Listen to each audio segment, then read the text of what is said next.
Sesiapa yang kerja dengan abang tebangan, dia wajib belajar menebak roti canai. At least kan, dapat tambah skill baru. Okey, jom kita tengok diorang boleh ke tak menebak roti canai. Ngam Naya, jangan tarik Naya. Tangan kanan kau tu jangan ke belakang. Lopen je. Cantik tu. Tangan kiri cindai sikit. Masa menebak jam cincin tak boleh pakai. Dia punya undang-undang. Okey, Jaya, come on. Tak bulat lagi lah. Tak apa. Topung tu tak bulat, tak apa. Janji kau yang bulat. Okey, go. Okey, ngam, Joy. Kau pun sama, jangan tarik kena, Joy. Alright. Tangan kiri ke tu channel sikit, cindai sikit. Tu cantik lah. Oh, ngam.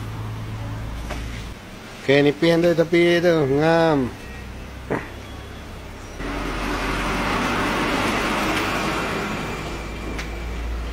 Oh, ngam lah, Ayus dah boleh lah.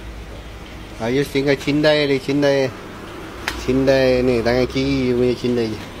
Macam tu cindai.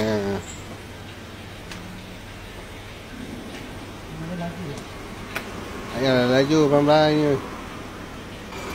Joy jangan dari kiri buat ke kanan, atas ke bawah.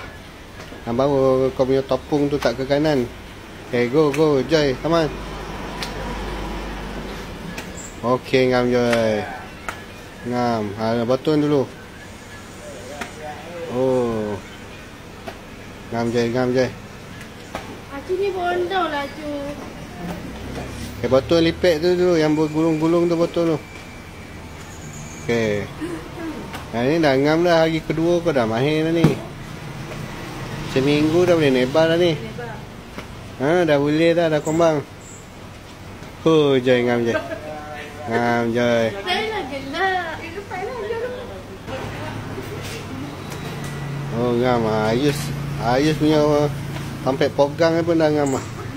Position ni. Ngam Ayus. Cindai Ayus. Tangan kiri tu ada cindai sikit je macam mana. Tangan kiri tu kau kombang sikit je. Baru dah kombang.